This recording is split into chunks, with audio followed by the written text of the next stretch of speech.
Anand Raj limited one day यानी कि 13 मार्च को यहाँ पे लगभग 1.6% का यहाँ पे करेक्शन हो रहा है। अभी समझते हैं इस स्टॉक्स काफ़ी करेक्शन हो गया, लगभग 50% का यहाँ पे करेक्शन हो गया है। तो इस स्टॉक के बारे में A to Z detail fundamental analysis करेंगे। क्या आगे रिटर्न नहीं दे सकता है, तो इसके बारे में बात करेंगे।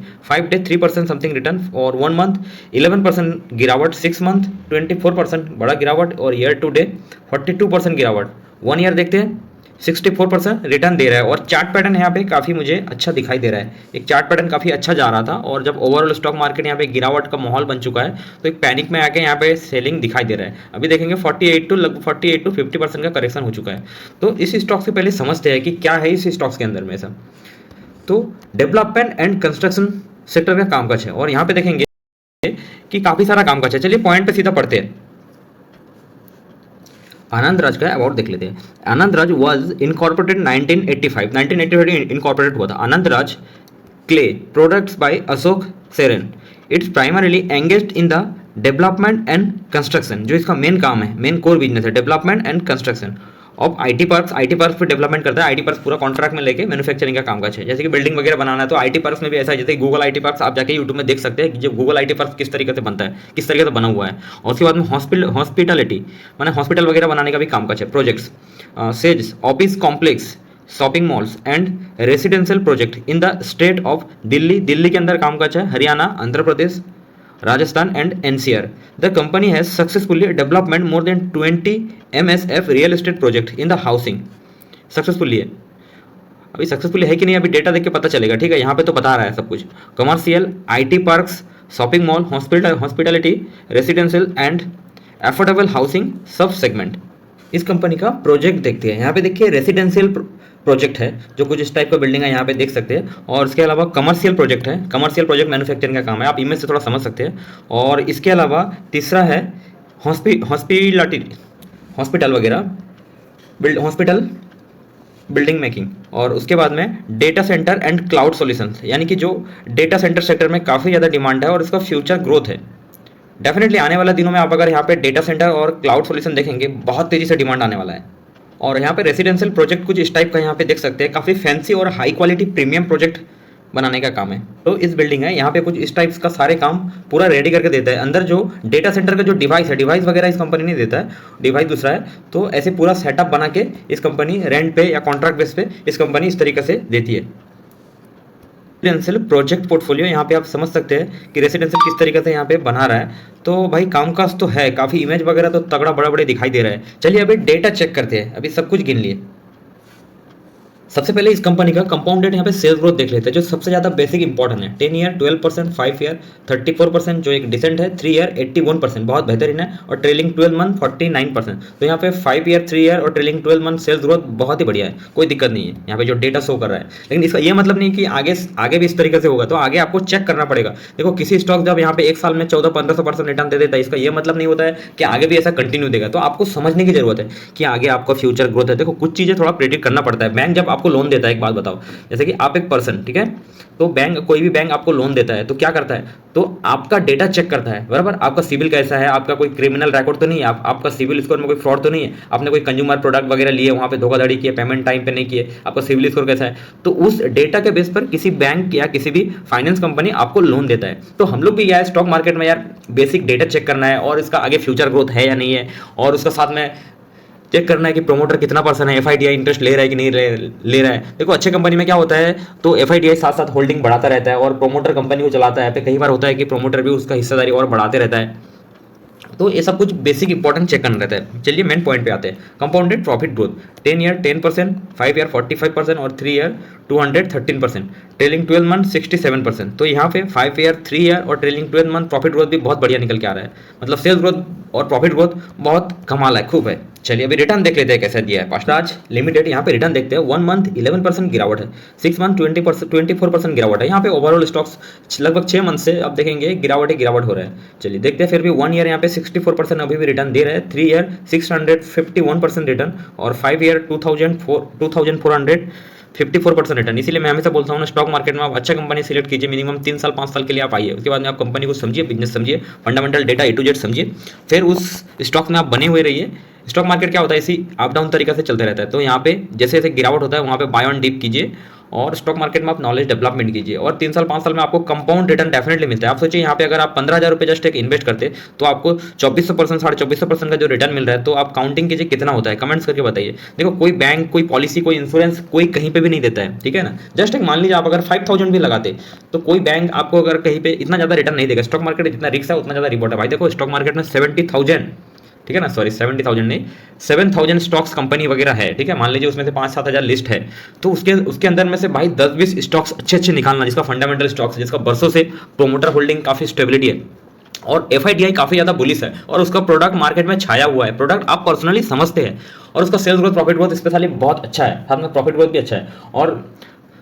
और जो बाकी चीज़ें मैं जिस तरीके से एनालिसिस करता हूँ, तो यहाँ पे कुछ चीज़ें इस तरीके से ट्रैक करना होता है। और साथ में एक इंपॉर्टेंट बात बताता हूँ, किसी भी शेयर प्राइस में है ना, आपको सस्ता में बाय करना होता है। आप जब हाई में बाय करते हैं ना, तो दोबारा वहाँ से प्रॉफिट निकालना बहुत टाइम लग जाता है, मतलब मिनिमम 5 साल 7 साल लग जाता है। आप अगर नीचे 40% 50% अच्छे स्टॉक्स नीचे गिरावट हो जाता है ना, तो वहाँ पे पी लो हो जाता है, उसका वैल्यूएशन लो हो जाता है, तो वहाँ पे बाय करते हैं, तो आपको शॉर्ट टर्म में भी प्रॉफिट होता है और लॉन्ग टर्म में भी डेफिनेटली ज़्यादा प्रॉफिट होता है। तो स्टॉक मार्केट कुछ ऐसे चलता है, जब कोई लोग खरीदने के लिए तैयार नहीं होता, आप वहाँ पे खरीदते हैं ना, तो डेफिनेटली आपको कुछ नॉलेज होता है, आपको बिजनेस की समझ होता है, तो आप वहाँ पे गिरावट में खरीदते हैं। भाई देखो जब बैक टू बैक रिटर्न देता है वहाँ पे तो कोई भी खरीद लेंगे, लेकिन जो स्मार्ट इन्वेस्टर है ना भाई, वो वहाँ पे सेल करना स्टार्ट करते हैं, तभी जाके से 40% 30% नीचे गिरता है। फिर वही स्मार्ट इन्वेस्टर नीचे अच्छे स्टॉक में गिरावट में यहाँ पे धड़ाक से बाय करते हैं। अब देखो अच्छे से स्टॉक गिरता है, लेकिन ये रिकवर भी हो जाता है।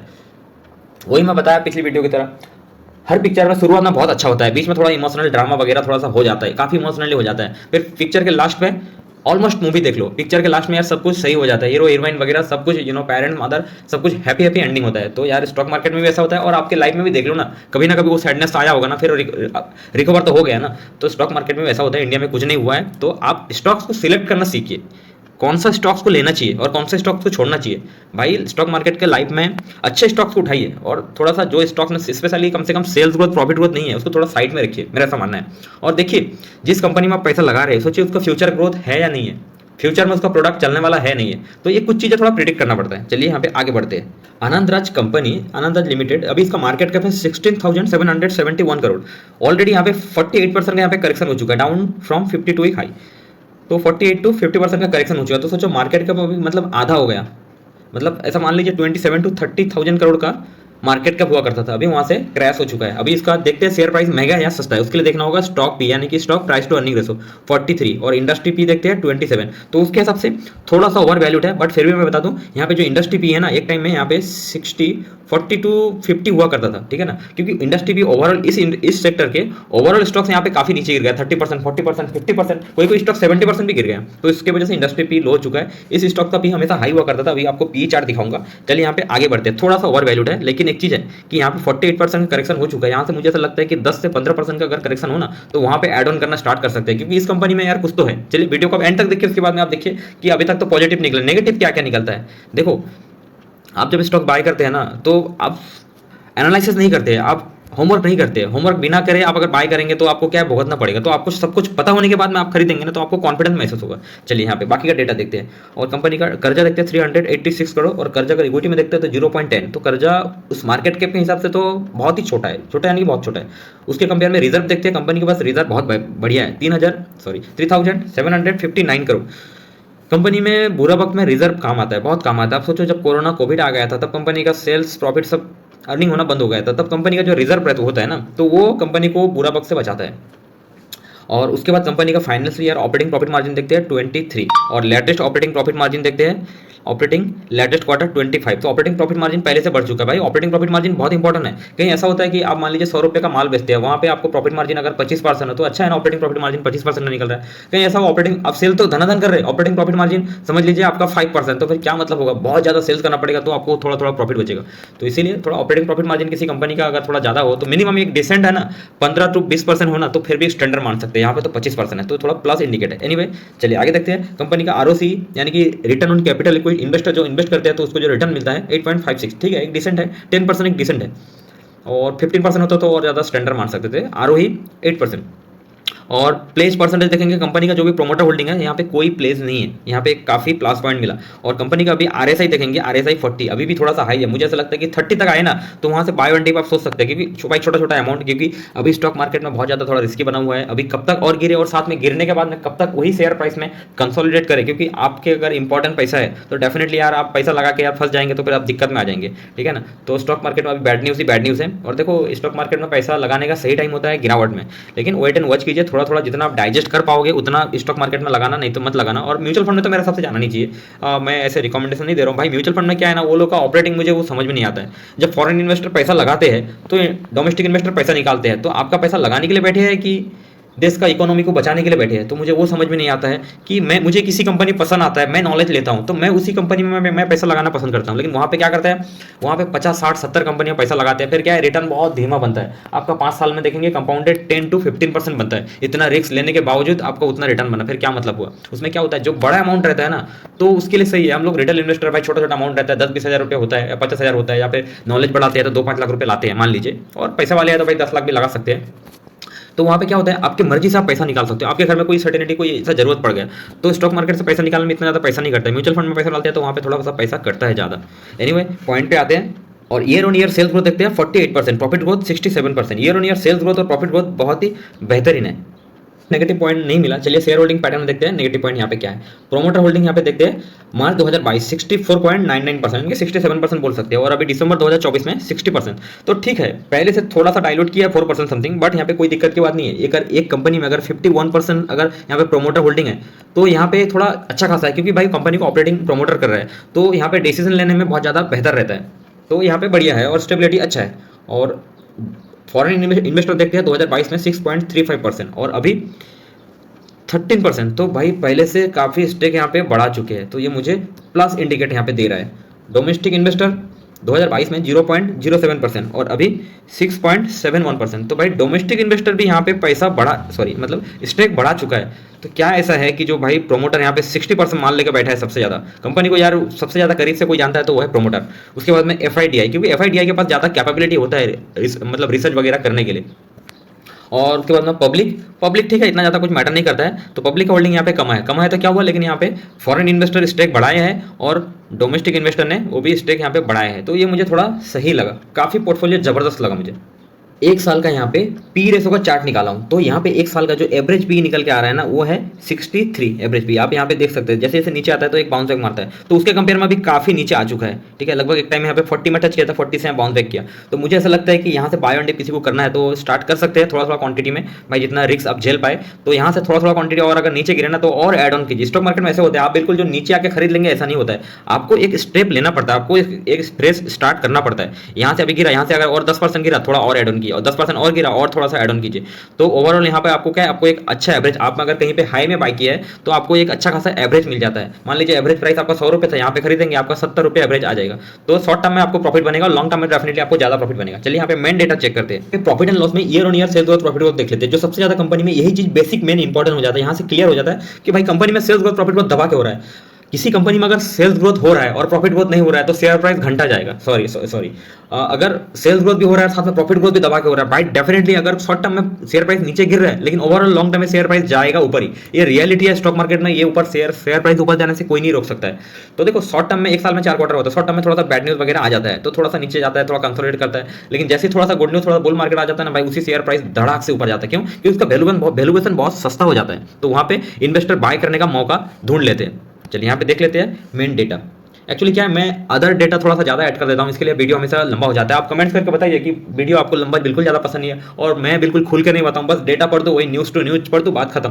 तो आप बताइए कमेंट्स करके बताइए, सही लगता है गलत लगता है तो मैं कुछ मॉडिफाई करूँगा ना। यहाँ पे सेल्स देख लेते हैं, मार्च 2013 में 558 करोड़, उसके बाद में 483, वहाँ पे धीरे धीरे बढ़ते बढ़ते, और मार्च 2023 में 957। भाई यहाँ पे किसी भी मतलब एक क्वार्टर में मुझे एक साल में 2019 में थोड़ा सा सेल्स गिरा था, उसके बाद में बैक टू बैक यहाँ पे सेल्स बढ़ा। मार्च 2021 में भी थोड़ा सा बढ़ा है, लेकिन ओवरऑल यहाँ पे सेल्स धीरे धीरे बढ़ रहा है। और मार्च 2024 में देखेंगे 1483 करोड़ का यहाँ पे सेल्स सबसे बड़ा हाई लगा है, और ट्रेलिंग 12 मंथ में तो 1962 करोड़। तो समझ सकते हैं अभी क्वार्टर 3 आया, क्वार्टर 4 भी बाकी इसमें ऐड हो जाएगा, तो ट्रेलिंग 12 मंथ का सेल्स ग्रोथ और ज़्यादा बढ़ जाएगा। चलिए नेट प्रॉफिट देखते हैं। नेट प्रॉफिट 108 करोड़ था 2013 में, और अभी 2024 में है 271 करोड़। तो ठीक है, धीरे धीरे बढ़ रहा है, तो काफ़ी लेट हुआ 2013 से 24, थोड़ा सा प्रॉफिट यहाँ पे ज़्यादा निकलना चाहिए था मेरे हिसाब से। और ट्रेलिंग 12 मंथ में 300 लगभग 400 टच कर चुका है। मुझे ऐसा लगता है कि अभी लेटेस्ट क्वार्टर आने वाला है, तो वहाँ पे आने के बाद में 500 तक भी टच हो सकता है। चलिए ऑपरेटिंग प्रॉफिट मार्जिन देख लेते हैं, बट ओवरऑल नेट प्रॉफिट यहाँ पे धीरे धीरे बढ़ रहा है। ऑपरेटिंग प्रॉफिट मार्जिन पहले 2013 में 29% था, और वहाँ से अच्छा खासा मेंटेन रखे है, और बीच में थोड़ा सा अप डाउन हुआ है, तो किसी भी कंपनी में थोड़ा होता रहता है, बट फाइनली अभी 20% के ऊपर है, तो एक अच्छा स्टेबिलिटी मान सकते हैं। कंपनी में क्या होता है, जैसे ही सेल्स होता है ना, यहाँ पे थोड़ा एक्सपेंस भी बढ़ जाता है। देखो एक्सपेंस यहाँ पे कंपनी में बढ़ जाता है, तो खर्चा भी रहता है, थोड़ा क्वालिटी देना पड़ता है, क्योंकि यार आप सोचो, आपके पास कोई दुकान है, ठीक है, तो आप अगर पूरा प्रॉफिट ले लेंगे, आप 100 रुपये में खरीद रहे हो, आप अगर बोलेंगे मैं 200 में बेचूंगा, तो आपके पास ग्राहक आएगा क्या? भाई नहीं आएगा। तो आपको वहाँ पे क्या करना पड़ता है, तो चलो मैं 100 रुपीज़ में लेके आया हूँ, 5 रुपीज़ प्रॉफिट करके मैं धनाधन ज़्यादा सेल करना चाहता हूँ, तो आपको सेल्स बढ़ जाएगा। तो यहाँ पे कुछ ऐसा ही है, तो यहाँ पे सेल्स बढ़ा हुआ है, प्रॉफिट थोड़ा कम हो रहा है, लेकिन आने वाला दिनों में जैसे जैसे कंपनी में रेपुटेशन बढ़ जाएगा, तो थोड़ा सा ऑपरेटिंग प्रॉफिट मार्जिन थोड़ा बढ़ा देंगे, थोड़ा प्रॉफिट ज़्यादा निकाल लेंगे, खर्चा थोड़ा सा कम करेंगे। तो कुछ इस तरीके से कंपनी, छोटा कंपनी बड़ा बनता है। भाई मार्केट में बहुत कंपटीशन रहता है, कंपटीशन के अंदर फिट होने के लिए तो कुछ तो ऑफर करना पड़ता है। जैसे कि डीमार्ट, जैसे कि मैं बात बताता हूँ, रिटेलर में एक शॉपिंग है डीमार्ट। डीमार्ट क्यों इतना ज़्यादा चलता है पता नहीं, उसका शेयर प्राइस इतना ज़्यादा देता है कि नहीं देता है, मैं उसका इन्वेस्टर नहीं हूँ, लेकिन यार कंपनी बहुत बढ़िया है। भाई देखो उसके अंदर, कंपनी के अंदर आप जाओ ना, कोई चीटिंग नहीं है, बिल्कुल मटेरियल देख लो बिल्कुल फ्रेश है, कपड़े देख लो जो भी रीजनेबल भाव है, तो इतना ज़्यादा लूटने वाला काम नहीं करता है। मुझे एक ही चीज़ दिखाई दिया, वो है डीमार्ट। मुझे डीमार्ट में जाता हूँ ना, मुझे टाटा वाला फीलिंग्स होता है कि यार जो भी कुछ है ओपनली है, क्लियर है, कोई धोखाधड़ी नहीं है, कोई प्रोडक्ट में ज़्यादा कोई घोटालाबाजी नहीं है, और उसका प्रोडक्ट मैं दूसरे जगह में प्राइस कंपेयर किया हूँ, मुझे डीमार्ट काफ़ी सस्ता मिला। मेरा घर का पूरा राशन आइटम हमेशा मंथली टू मंथली डीमार्ट से ही आता है, क्योंकि मुझे यार वो बेनिफिट दिखाई देता है। एनीवे पता नहीं मैं टॉपिक क्या चेंज कर दिया। अर्निंग पर शेयर जो बहुत इंपॉर्टेंट होता है, एक टाइम में 3 रुपीज़ 59 पैसा था, और अभी देखेंगे ट्रेलिंग 12 मंथ में 11 रुपीज़ 27 पैसा। तो यहाँ पे अर्निंग पर शेयर भी काफ़ी बड़ा है। जो हम लोग एक शेयर खरीदते हैं ना, तो एक शेयर के बदले में यहाँ पे 11 रुपीज़ यहाँ पे कमा के दे रहे हैं। तो सोचो प्रॉफिट तो हम लोग को क्या होता है, स्टॉक मार्केट का जो रिटर्न देता है वहाँ से निकल जाता है, लेकिन अगर स्टॉक मार्केट में लिस्ट नहीं होता, तो हम लोग क्या एक शेयर खरीदते हैं और उसके बदले में फाइनेंशियल ईयर तो 11 रुपीज़ कमा के देता। तो इस तरीके से कंपनी का वैल्यूएशन चेक करना रहता है। आनंद राज का अभी लेटेस्ट जो क्वार्टर रिजल्ट आया था दिसंबर 2024 में, यहाँ पे देख लेते हैं फटाफट बिना टाइम वेस्ट करते हुए। लेटेस्ट क्वार्टर 535 करोड़, और previous quarter 513 crore, last year 392 crore. तो यहाँ पे year on year sales growth 36% से ग्रोथ हुआ है, और क्वार्टर ऑन क्वार्टर में देखेंगे यहाँ पे क्वार्टर ऑन क्वार्टर भी यहाँ पे डिसेंट ग्रोथ हुआ है। उसके बाद में नेट प्रॉफिट देख लेते हैं। नेट प्रॉफिट यहाँ पे लेटेस्ट क्वार्टर 110 करोड़, और प्रीवियस क्वार्टर 106 करोड़, और लास्ट ईयर 71 करोड़। तो यहाँ पे ईयर ऑन ईयर 54% से यहाँ पे नेट प्रॉफिट हुआ है। भाई किसी भी कंपनी में यार क्वार्टर ऑन क्वार्टर भी अगर साथ में नेट प्रॉफिट होता है, तो शेयर प्राइस क्या होता है, वहाँ पे रुकता नहीं है, फंसता नहीं है, वो बैक टू बैक जाता रहता है। मतलब 30% ऊपर जाता है तो 10% नीचे गिरता है, फिर यहाँ से 25% ऊपर जाता है, 5% नीचे गिरता है। तो शेयर प्राइस कुछ इस तरीके से बैक टू बैक चलता ही रहता है। लेकिन अगर क्वार्टर ऑन क्वार्टर बहुत ज़्यादा, ईयर ऑन ईयर स्पेशली बहुत खराब आ जाए, तो वहाँ पे क्या होता है, 30-40% वहाँ पे नीचे गिरता रहता है। अभी ओवरऑल स्टॉक मार्केट नीचे गिरावट का माहौल बना हुआ है, इसकी वजह से यहाँ पे 48-50% का यहाँ पे करेक्शन हो चुका है। तो बट यहाँ पे क्वार्टर रिजल्ट यहाँ पे बेहतरीन आया है, और ईपीएस भी यहाँ पे बढ़ रहा है ईयर ऑन ईयर। तो क्वार्टर रिजल्ट में कोई दिक्कत नहीं है। क्वार्टर ऑन क्वार्टर भी एक बार सेल्स चेक कर लेते हैं। देखिए यहाँ पे 97 करोड़ था 2021 में, और दिसंबर 2024 में 535 करोड़। तो यहाँ पे क्वार्टर ऑन क्वार्टर पे सेल्स काफ़ी बेहतरीन तरीके से यहाँ पे बढ़ रहा है। और नेट प्रॉफिट देख लेते हैं। नेट प्रॉफिट 11 करोड़ था 2021 में, और नेट प्रॉफिट भी यहाँ पे धीरे धीरे कैसे बढ़ रहा है, मतलब कितना बेहतर तरीके से यहाँ पे बढ़ रहा है। और ऑपरेटिंग प्रॉफिट मार्जिन देखेंगे 23 था, और अभी भी 22-25 यहाँ पे काफ़ी स्टेबिलिटी मेंटेन करके रखा है। तो ओवरऑल मुझे इस कंपनी में यार कहीं पे भी मुझे कोई नेगेटिव पॉइंट नहीं दिखाई दिया। भाई देखो एक बात बताता हूँ, बीच बीच में थोड़ा क्वार्टर ऑन क्वार्टर में थोड़ा सा बीच बीच में कहीं पे डाउन आया, ठीक है, यहाँ पे थोड़ा डाउन आया। तो एक साल में 4 क्वार्टर होता है, हो सकता है कि कोई क्वार्टर में थोड़ा सा खराब आ जाए, ठीक है। इसका ये मतलब नहीं है कि कंपनी बुरा हो गया। आपको ईयर ऑन ईयर देखना है कि आप सोचो, आप क्या हर साल ईयर ऑन ईयर क्या उससे कम कमाते हैं, तो कहीं ना कहीं थोड़ा बेटर होता है ना। तो अच्छे कंपनी को पहचानने के लिए ईयर ऑन ईयर ट्रैक करना जरूरत है, और वहाँ से एक निकल के आ जाता है। और साथ में क्वार्टर ऑन क्वार्टर अगर सेल ग्रोथ प्रॉफिट ग्रोथ अच्छा देता है, और ऑपरेटिंग प्रॉफिट मार्जिन अच्छा मेंटेन करके रखता है, तो वहाँ पे कंपनी साथ में बने रह सकते हैं डेफिनेटली। तो मेरे हिसाब से अभी तक कोई नेगेटिव पॉइंट नहीं मिला। Thank you so much watching this video. कोई बाय सेल का रिकमेंडेशन नहीं है, जस्ट स्टडी पर्पस के लिए है। इस तरीके से कंपनी आपको आइडेंटिफाई करना रहता है। आप मोबाइल खरीदने का पहले 10 बार सोचते हैं, स्टॉक खरीदने के पहले इस तरीके से फंडामेंटल एनालिसिस कीजिए और मजे लीजिए, और स्टॉक मार्केट में आप प्रॉफिट कमाइए। और बाय सेल आपकी खुद की मर्जी से होना चाहिए, किसी के कहने पे पैनिक पे होकर बिल्कुल मत कीजिए। Thank you so much watching this video.